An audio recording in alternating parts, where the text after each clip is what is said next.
Scorpio kept hunting for the yin. He appreciated the infinity of the metal railing that surrounds the forest. The rusty sign that said "Do not enter" didn't bother him. He couldn't resist to see what is lurking in the shadows. It was as if a vibrating magnetic field pulled him farther towards the forest, like little fairies whispered his name and sang sweet melodies to lure him into the unknown. He could hear colonies of ants and bugs pounding on small drums, encouraging him to enter. And there was this overwhelming feeling of the tree's arms reaching for him. He was hooked. He pulled up his socks, lit a lantern and headed straight into the maw of the green beast, but he had no fear. Soon when the sun set, fireflies with golden helmets emerged from their hiding places and took rest on his shoulders. He walked several miles without stopping once, as if he knew exactly where he was going. 1 2, 1 2, 1 2. Steps went on periodically. Suddenly, he stopped. A river appeared right before him. He almost fell in, since in the dark, the ground looks black everywhere.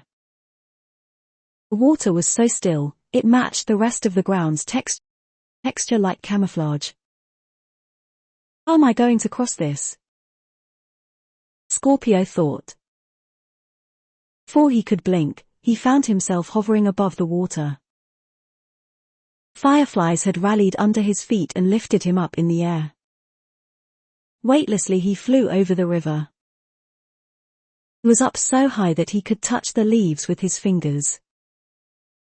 They were all wet and slippery, yet warm and soft. Stars felt so near and big, and he felt small and lonely. Remote, but close to where he feels most alive. Nature. When he reached the other side of the river, the fireflies did not let him down. They carried him farther into the forest. They lowered their speed and flew closer to the ground. The scorpion could feel the soft moss ground tickling his toes. Left and right huge birches leaned towards him, waving like friendly signposts.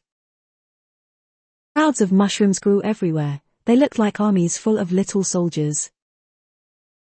Scorpio could not take his eyes off of them. They were stunning, different shapes and sizes, patterns, and textures.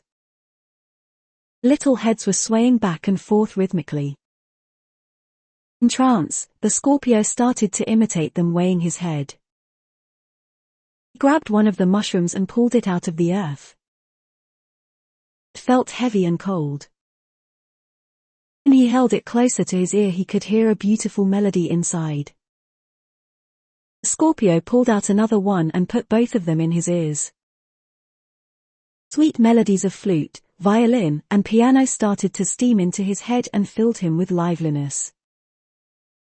This music was unlike everything that he had heard before. It was so perfect and harmonic that no human being could have ever composed it.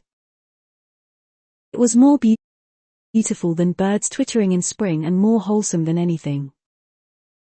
The Scorpio did not even realize how far he had already gone into the forest.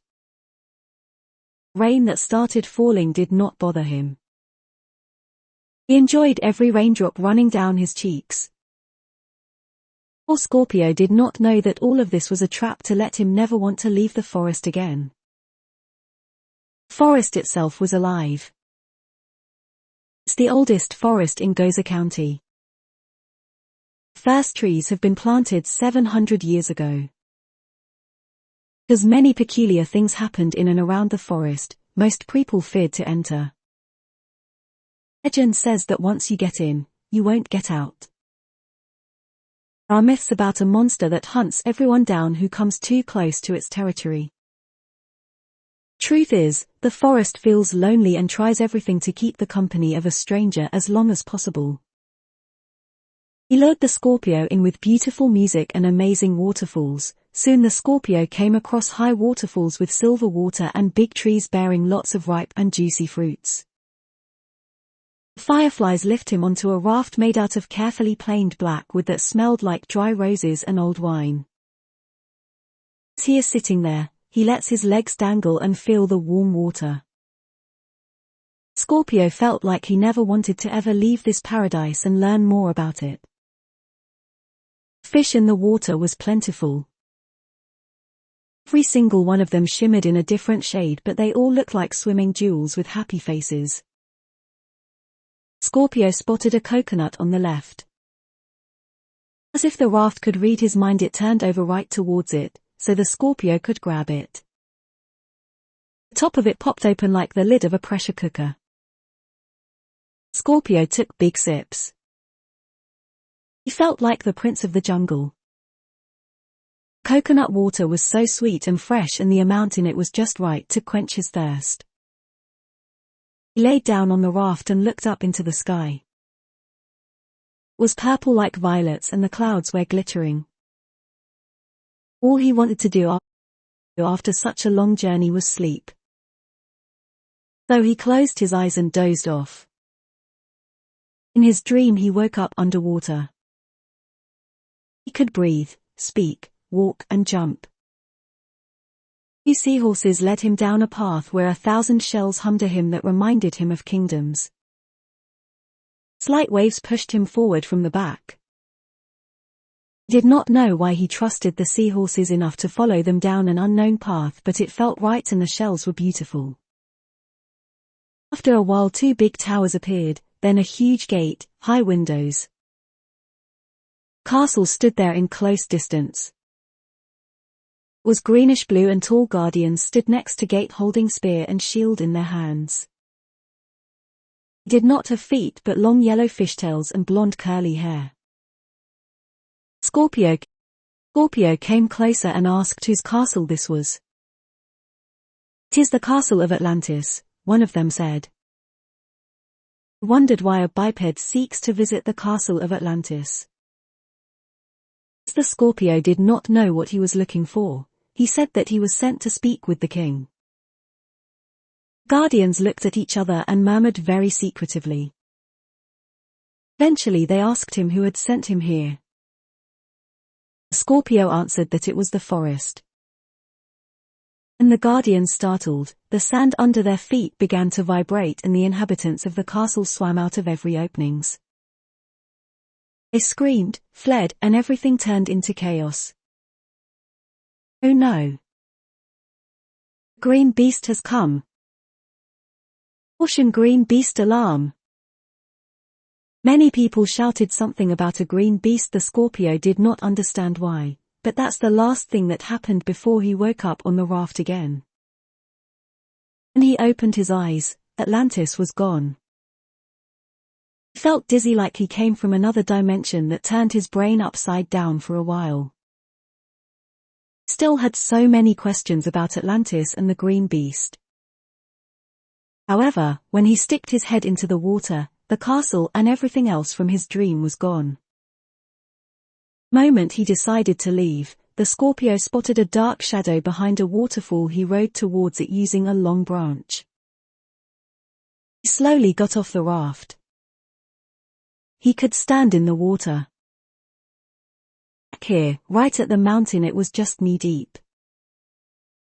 Behind the waterfall that looked like a silk curtain, there was a black hole about as big as the Scorpio himself that led into the mountain. It was dark and the walls were rugged and wet. He was not sure whether he should enter or not because it might be dangerous. Despite his worries, he was curious. He wanted to find out what might be inside. So he took his courage in both of his hands and stepped into the hole. After climbing it down into the mountain for about 50 feet, he noticed small green lights far away, deep, deep down. Scorpio climbed faster and began to sweat. It was really exhausting, but he wanted to know what was down there. After nearly 2 hours he finally found something. It was brightly shining, a room illuminated by hundreds of fireflies. Suddenly, the fireflies started to switch their colors. Each one shone in a different shade. And a deep voice came out of nowhere and spoke. My look what we found here. It roared with laughter. Scorpio's need felt weak. Couldn't guess where the voice came from. Felt exposed and he could literally feel a gaze on his left shoulder. Voice stopped. It was silent for a while. And it said, "It can't be, this is impossible. Never has it ever happened that anyone found me," it spoke. "Why? Who are you?" Scorpio asked. "I am the forest. They call me the Green Beast because so many people have disappeared here the last couple of years." Scorpio didn't understand why the beast told him this. Maybe it wasn't so dangerous after all. "People," the Green Beast said, "came here by choice. They cannot resist this paradise. The fruits taste incredible. They can do whatever they please here. They can swim, fly, dive." Then he paused. Scorpio asked what happened to all of these people and where they are right now. After a long silence, the Green Beast revealed the secret. There are mermaids hiding in the water by the waterfalls. They carry the keys to the kingdom of Atlantis. They sing sweet melodies and hypnotize anyone who dares to come into the water. Once their victims fall into trance, they pull them underwater and bring them to Atlantis. They convince them that life down there has more to offer and they turn them into people of their own kind. The idea behind this is to grow the kingdom of Atlantis and to gain more inhabitants because a war will come soon. For this war, the king needs more soldiers, so he gains them by force using his luring helpers that are irresistible to every biped. Scorpio knew then and there that he had actually not dreamed of Atlantis, but he was actually there. He was confused, then scared, then startled. "How did I get there?" he asked the beast. "I didn't see any mermaid. I went there by intuition and I thought it was a dream." Green Beast said that he is the first one to make it back from Atlantis. No one ever wants or manages to leave. The Green Beast noticed that there must be something indescribably different about the Scorpio. "I think you are special," the beast returned. "You just might be my only chance to break free." With the help of the fireflies, the Scorpio was able to create a large field of electromagnetic energy that was enforced by many prayers. This way, he could free the soul of the beast from the forest. He put it in an empty coconut and set it free outside of the forest under the skyline of Goza the next day after a long hike back through the forest.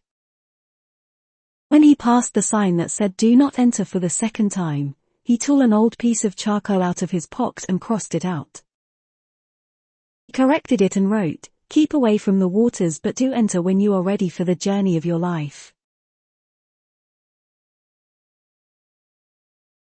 Scorpio